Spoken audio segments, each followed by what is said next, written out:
दोस्तों 1925 में एक डॉक्टर ने एक ऑर्गेनाइजेशन बनाया जिसका एम था हिंदू सोसाइटी को ब्रिटिश एट्रोसिटीज के अगेंस्ट तैयार करना। उस टाइम पर किसी ने भी नहीं सोचा था कि ये छोटा सा ऑर्गेनाइजेशन आगे चलकर वर्ल्ड का सबसे बड़ा नॉन गवर्नमेंट ऑर्गेनाइजेशन बन जाएगा। जी हाँ, हम बात कर रहे हैं राष्ट्रीय स्वयं सेवक संघ यानी आरएसएस की, जो 2025 में 100 साल की हो जाएगी। ये एक ऐसा नाम है जिसका जिक्र होते ही राजनीति के गलियारों की धड़कन बढ़ जाती है। इस समाज के अंदर कहीं ना कहीं सबसे बड़े परिवार की पहचान करवाता है। लेकिन यहाँ सवाल ये नहीं है कि आरएसएस का मतलब क्या होता है, बल्कि सवाल ये है कि आरएसएस क्या एक राजनीतिक संगठन है या फिर सांस्कृतिक तौर पर काम करता है या फिर इसका कुछ और ही काम है। तो चलिए जरा इतिहास के पन्नों को टटोलते हैं और जानते हैं आरएसएस का इतिहास क्या है और इससे क्यों बनाया गया। कांग्रेस से अलग होकर साल 1925 में केशव बलिराम हेडगेवार ने प्रथम विश्व युद्ध में बनी यूरोपियन राइट विंग की तरह एक संगठन की स्थापना की।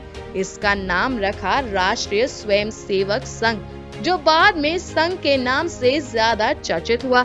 संघ पर शोध कर चुके विदेशी लेखक वॉल्टर एंडरसन के मुताबिक दिसंबर 1920 में ही हेडगेवार ने आरएसएस की परिकल्पना की थी। दरअसल 1920 में नागपुर में ही कांग्रेस कार्य समिति का वार्षिक अधिवेशन हुआ था। हेडगेवार ने इसका विरोध किया और कुछ युवकों के साथ अलग से कार्यक्रम आयोजित करवाए। इसमें शामिल होने वाले अधिकांश ब्राह्मण युवक थे। हेडगेवार का मानना था कि जब तक देश का हिंदू एकजुट नहीं होगा तब तक आजादी का कोई ज्यादा मतलब नहीं है।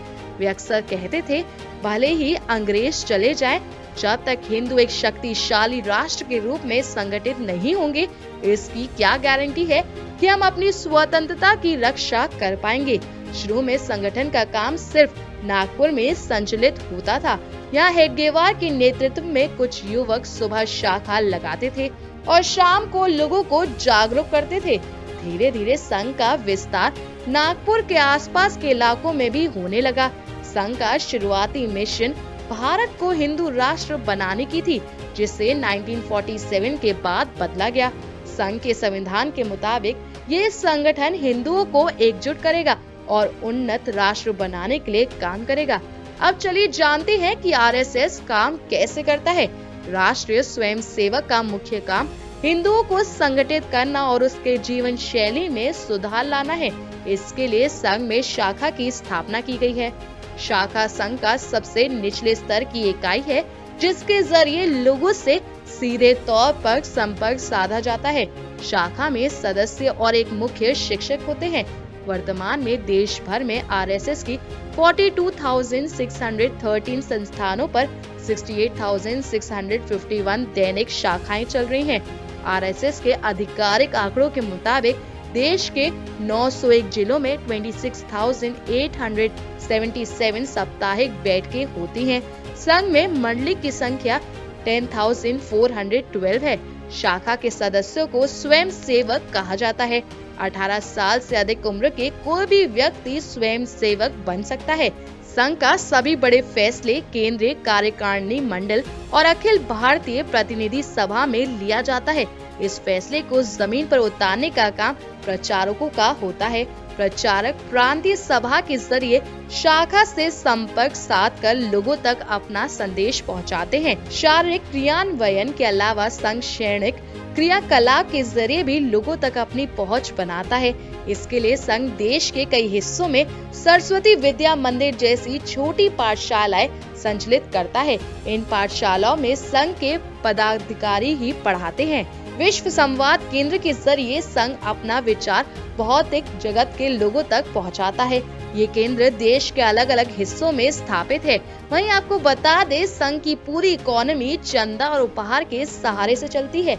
संगठन के संविधान के मुताबिक संघ से जुड़े किसी भी ब्रांच या व्यक्ति को अगर कोई दान या उपहार मिलता है तो वे संघ के फंड में जाएगा। संघ में फंड मैनेजमेंट का काम प्रांत स्तर पर संचालक और निधि प्रमुख का होता है। हालांकि संघ अपने आय और व्यय को सार्वजनिक नहीं करते हैं। कोरोना के वक्त संघ के इनकम पर विवाद भी हुआ था। नागपुर के एक कार्यकर्ता ने ईडी से शिकायत की थी कि आरएसएस ना तो कोई ट्रस्ट है और ना ही एनजीओ, तो फिर इसके पास लाखों करोड़ों रुपए कहां से आए। हालांकि ये मामला ज्यादा आगे नहीं बढ़ पाया। वहीं क्या आपको पता है कि स्थापना के बाद से कई बार विवादों में रहने वाले इस संगठन पर 3 बार बैन भी लग चुका है। पहली बार बैन महात्मा गांधी की हत्या के बाद लगा था। उस वक्त केंद्र सरकार को शक था कि गांधी की हत्या के पीछे आरएसएस की साजिश थी। पहली बार संघ प्रमुख समेत संगठन के बड़े नेताओं को जेल भेजा गया था।